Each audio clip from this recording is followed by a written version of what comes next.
আগামী 24শে জানুয়ারি অযোধ্যার রাম মন্দিরের উদ্বোধন হতে চলেছে। তাই নিয়ে আনন্দ উচ্ছ্বাস ভক্তদের মধ্যে। রাম মন্দির হিন্দুদের কাছে একটা আবেগ এবং ভালোবাসা।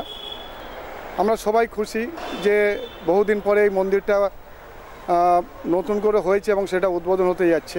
আগামী দিনে এই মন্দিরটা ওখানে একটা পর্যটন কেন্দ্র এবং সব মানুষের কাছে একটা আবেগ যেন থাকে।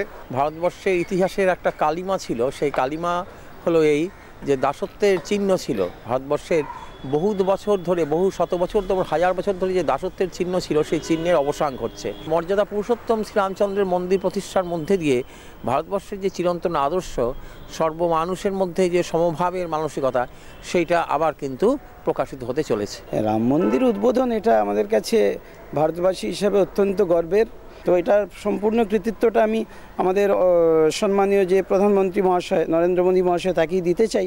অন্যান্য অনেক দেশ আমাদের দেশকে অনুসরণ করে, তো এটা আমাদের ভারতবাসীর কাছে অত্যন্ত গর্বের। আমরা তো খুবই উৎসাহিত এই রাম মন্দির যে আমাদের জামানায়, মানে আমাদের এই জীবনকালে আমরা রাম মন্দিরকে দেখতে পাচ্ছি। রাম মন্দির উদ্বোধন হবে, এটা কিন্তু আমাদের কাছে একটা বিরাট আশীর্বাদ, শুধু আমাদের কাছে নয়, সারা পৃথিবীর কাছে, যে নিজের জাতিকে পালন করবে, অপরের জাতিকে সম্মান দেবে।